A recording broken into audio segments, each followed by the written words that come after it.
Hey, and welcome to Matt and Jess TV. I am Matt And Roth. I'm Jessica Button Button. Welcome to our reaction and review for The Last of Us Season 2, Episode 5. This is by far the shortest episode of the season. Like, Mhm. you could have put this on network TV, you could have had commercials on it, and it still probably would not have made it to an hour. Yeah, it was short, but for me, I felt that this was a pretty packed episode. There was a lot of action. I really felt like we haven't played the game, so Yeah. no spoilers or anything, but it feels like I was in the game. That whole scene at the hospital, everything in this abandoned building with the more intelligent infected, it felt like I was in a shooter. It was so good. Those like last 10 minutes in particular to me were just like so outstanding where I could really throw myself into Ellie's point of view, see everything Mhm. that's going on, some of the revelations that we had at the end of it. Given that this is, for some reason that is still unbeknownst to me, a 7 episode season, there's only a couple more to go. Like, you Mhm. had to start really moving things forward and giving us momentum. And, thankfully they did that. And then they also gave us Joel. It's so nice to see you again, even though I did say weeks ago that I didn't need to see Joel again after he was killed off because I was worried it was going to like take away the emotion. It did not. I'm just happy to see him. Yeah, I feel like they've given it enough time that it Yeah. wasn't just like, oh, they killed him and then there are flashbacks the next episode. They did this show well by having him killed off, giving everyone on the show plus all of us an episode to actually grieve and then be part of this journey to be able to get some sort of revenge. And we're finally starting to get there. And I think they pieced together this flashback at exactly the right time because it makes sense that Ellie would be thinking back to Joel, why they were fighting, what was going on when she's confronting Nora, sort of hopefully the first along this list of revenge. I totally agree there. I really felt like this is the perfect time to go back to this because lo and behold, we just have her remembering or learning or whatever we want to say about the events at the hospital. Yeah. And of course, that's going to be where we look back and think about Joel. And we will get more into that final scene, everything else that happened beforehand. But before we do, be sure to hit that subscribe button because, yeah, we have so much more coverage of The Last of Us on the way. Reviews, previews, all sorts of other good stuff. We are also actively in the midst of The Handmaid's Tale, which is also in the midst of its home stretch. Like, there is so much happening with those two shows. And of course, we are also doing Poker Face and we are gearing up for Dexter Resurrection this summer. And if you want even more TV coverage over on our Patreon, right now we are covering Criminal Minds. It just started the new season, and Murderbot that is starting up this week on Apple TV Plus. Yeah. And over on our Patreon is the only place that you can get those video reviews. Thank you so much to everyone who is over on our Patreon helping support us here. Thank you guys so much. We really, really appreciate that. Okay, let's get into that sort of big reveal at the end here. Who feels, without spoilers, that Ellie is telling Nora the truth? That when Nora was like, by the way, did you know that, you're the girl, you're the person who, has this immunity, and the doctor that got killed was the only person who was going to be able to get that cure from you to be able to give it to everyone. And Ellie says, I know. Is she telling the truth? Okay. I think yes. I have been a pancake all season long when it comes to flip-flopping on this position. I will own this with a certain measure of pride and or shame. So originally, I thought that the start of the season that she did not know and that we were going to see that play out because of things that were in the trailer before the season and all that other sort of stuff. Then as the weeks have gone on, I went back into what you're saying, which is like, okay, she knew, and that sort of explains her behavior that we saw in the premiere and how she and Joel were distant from each other. I still think that that is, in fact, what is going on here, but I'm not going to sit here and lie to you guys. While this scene was playing out with her and Nora, there was like this part of me in the back of my brain where I was just like, is she telling Nora this because she doesn't want Nora to see any weakness or any vulnerability, that she can't do anything to bargain away her fate? And she's just like, I know, but at the same time, if somebody was dropping that level of like an emotional reveal on me, I would not be stone faced. I would be blubbering. I would be shy. I don't know, poker face pun intended here, if Ellie has that good of a poker face. Yeah, that's the thing, right? Like Nora is really dropping a lot of heavy information on her. If she didn't know, I feel like it would be difficult for Ellie to really pretend like, oh yeah, I knew. Obviously, she doesn't want to give Nora anything, and she is in the moment of revenge and like trying to figure out where Abby is, and she has a lot of other things in her mind.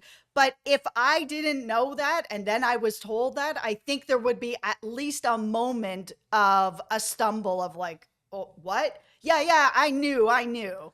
Yeah, and I think the other big piece of evidence at this point that Ellie was telling the truth and Ellie does know is that we get that flashback where it's not just seeing Joel again. It's the thing that I at least really clocked. It's just the smile on Ellie's face, the sincerity. Like it felt so sweet and so like antithetical to what we have seen from Ellie in the present, where she's sarcastic and jaded. And yeah, she was jaded in the past too, but maybe this scene was like a year after they had got to Jackson. And at that point, she had sort of settled on, okay, maybe Joel was telling me the truth, that nothing happened that was strange. And now we can just be happy and have a life and be a father and daughter. Yeah, it was very cute. It felt very sincere. She felt really happy. He looked like he was happy.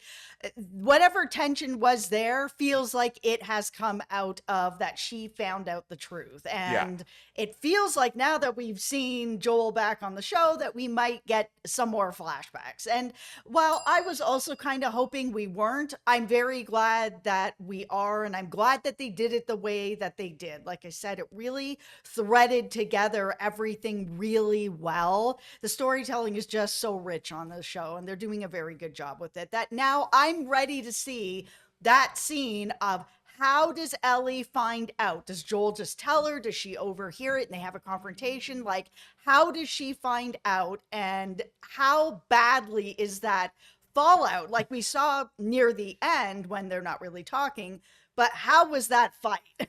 It's got to be bad. Like, it's got to be really, really bad. I mean, my tinfoil hat theory, I guess, on a lot of this is just that Joel thought he could bury this away, and he probably did for a little while, but it probably just ate and ate and ate at him over time. And maybe it does come out in some other way, but there's a part of me that just thinks, okay, maybe 2 or 3 years into living at Jackson Hole, at that point, he's just like, I can't take it anymore.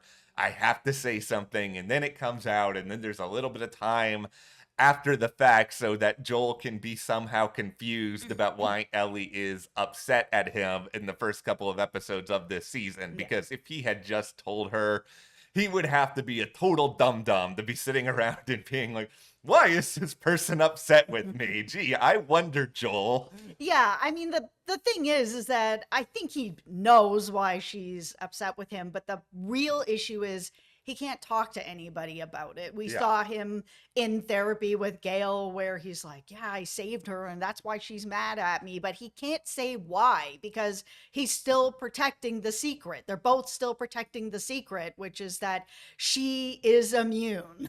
Yeah, and that is what makes this whole relationship so fraught and so interesting. Like you were saying with the format, that we took some time away from Joel. Like the comparison I always think about when it comes to like frequent flashbacks is, of course, Lost, a show that everybody loved for at least 5 years and then hated and tried to pretend like they hated it the entire way. But I think that Not me, I loved it the whole way. I loved it the whole way. I understand why some people didn't like the finale. I liked the finale. It was satisfying enough for me. But that show was able to get away with all the frequent flashbacks because I think they were sort of ingrained in the DNA of it. But here, if we had just like jumped back and forth, like I would have found it really distracting, especially with these video, like you said, the video game like scenes where we're really thrown into the action and everything that's going. Like we want to be able to picture ourselves as Ellie in those situations or as Dina, and you just can't really do that if you're constantly thinking about other things. Yeah, like going back to the beginning of this episode where we see Dina,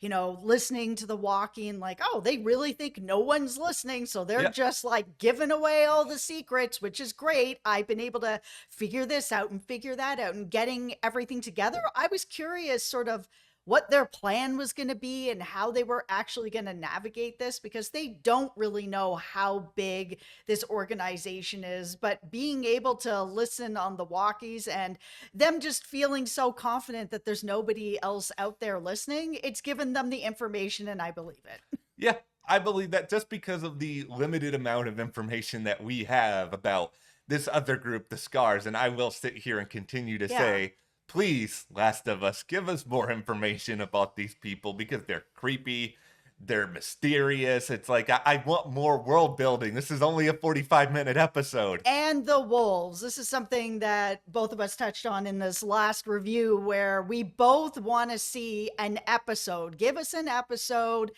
Oh, 7 episodes is so small of a series here. Give us a whole episode of the wolves, of the Scars, a little bit of background. Like, I know Isaac was kind of like, you guys did this and we did this and now we're here. It's not enough. Like, these are two very seemingly rich stories of why these two are feuding, what the truce was, how it got broken, like what is going on with these two groups of people that they are at this spot that the Scars are doing what they're doing to people in the park. Let's say there are two extremes when it comes to post-apocalyptic world building. You have over on one side The Walking Dead, who will spend 4 episodes and almost nothing will happen over those 4 episodes, and you will learn, okay, maybe somebody has like a tattoo on their arm and that's the big revelation, and it just takes way too long. And then you have The Last of Us, which just rushes through everything, at times for reasons that remain unclear. Other than that, they don't want to overstay their welcome, which I appreciate. But is there a happy medium between the two where you can just like give us some information without drawing it out, but also not feel like we're on a freight train that's going faster and faster and eventually we're just going to crash? Just give us one more episode. Make it 8 for the season, and Yeah. one of those episodes is about these two groups of people so that we kind of have a better understanding of what is going on. Because the thing that I feel that they did really well with Abby and building that smaller group, even in this episode with Nora, when she was explaining, when she was like, oh my goodness, we're both dead. Now we're both infected. Do you know what this is and what's going on? Oh, wait, you're her. And it's actually able to explain and be like, do you know what happened? Like, this is what happened. Like, Yeah. you were the cure. Like, we were all going to be saved because of you.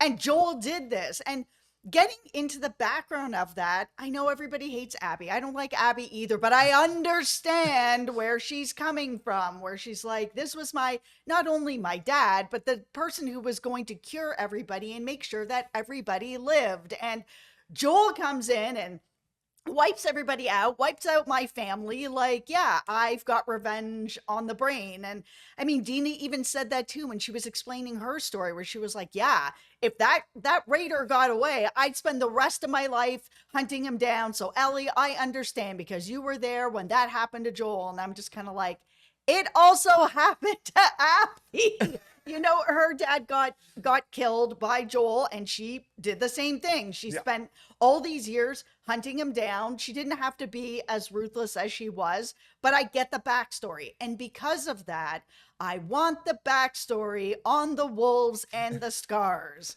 Everyone is their own hero of their story to some extent. I mean, at the very least, maybe you're like a semi-hero of your own story. But I think what's going on here is that we're not necessarily meant to look at Abby or look at Nora and be like, okay, I'm rooting for you. But at the same time, we're meant to look at them and be like, okay, you know what?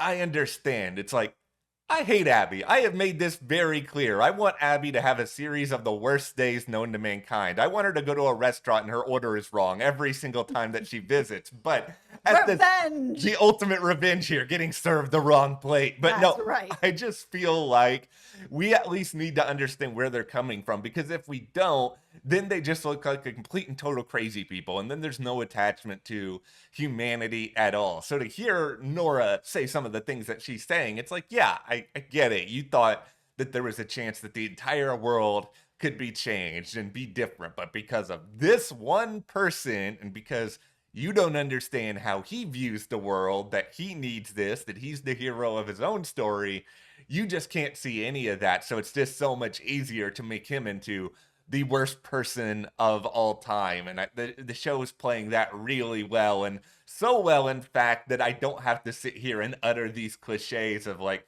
there are no heroes, there are no villains, only people. It's like we already know that after just watching the episodes. Yeah, and that is really what it feels like, where everybody's backstory makes sense of why they're choosing to do what they're doing and why they're angry about what they're angry about. Like I said, Abby's not my favorite character, but the show has done a very good job of letting me know why she was doing this. You know, somebody came in and killed my dad, I'd be on a revenge tour as well. Yeah. Same as Ellie's. Someone killed Joel, now she's on a revenge tour. I get it. You know, it is what it is.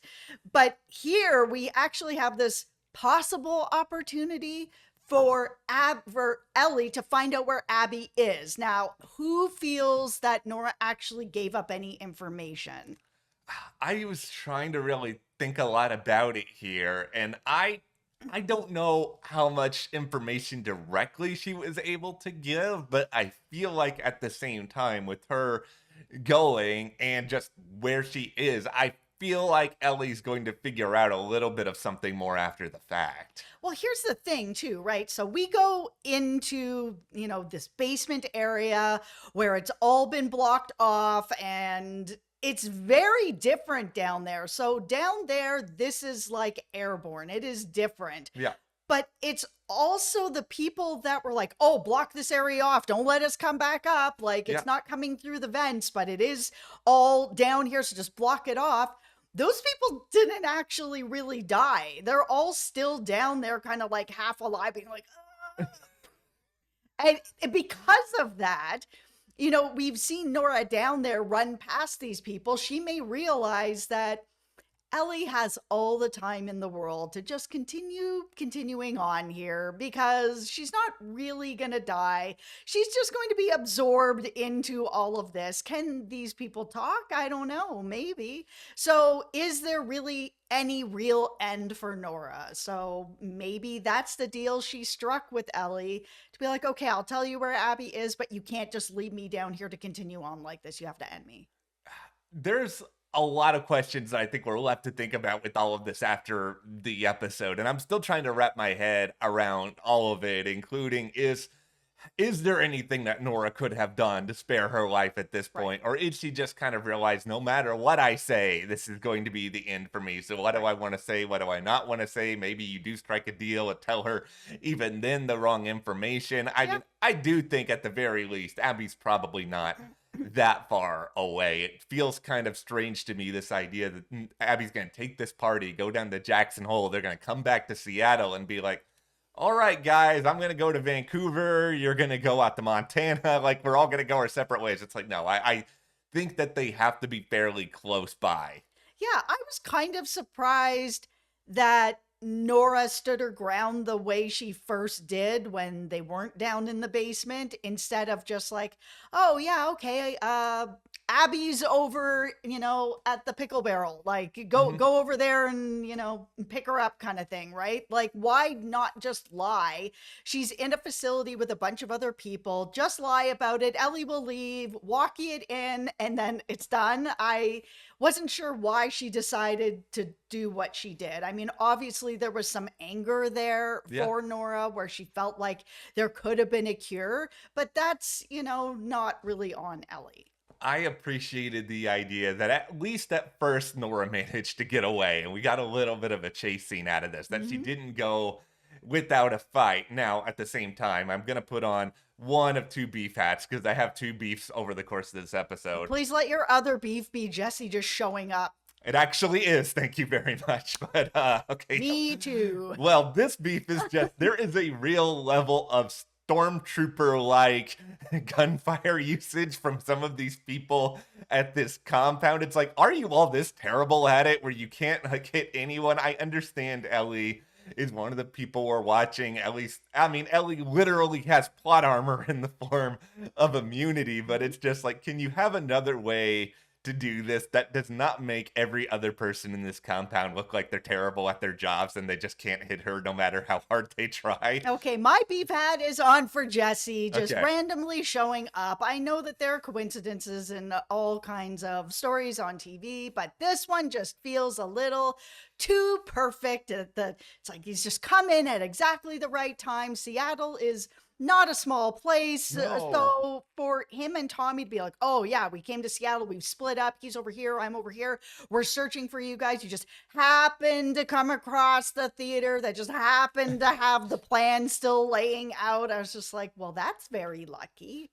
It's so lucky that, in fact, I'm just going to say that I'm Jesse or I'm Tommy, and I'm going into their shoes for a moment here. If I knew that Ellie and Dina were on one street in Seattle, I'm still not sure that I could find them because I'm terrible at finding everything. I lose my keys. It takes me an hour to find them. I do this all the time with my phone, too. And it's just one of these situations where, okay, you are a city that is so big a metropolis that before all this craziness happened, they had multiple pro sports teams, and you suddenly have the ability to instantly locate these people. Don't get me wrong. I'm glad that Tommy is somewhere in the vicinity, that we get to see Tommy again. I really like that character, but it is just sort of like, okay, guys, you tried to justify it a little bit, but I still don't really buy it. No, I don't buy it at all. Like the wolves are actually in this city and know this city like well enough that they're like, oh, we'll patrol here and here, but we're just going to leave this particular building alone because it is filled with infected that are a little more intelligent. So we'll just, block that off and that's not a thing. They know the city so well that they're not able to find these two, but Jesse can just show up and find them. It was a little bit too much of suspension of disbelief for me. Maybe Jesse is secretly Justin Hartley's character and tracker, Right. and this is all he does is just secretly track people. Yeah.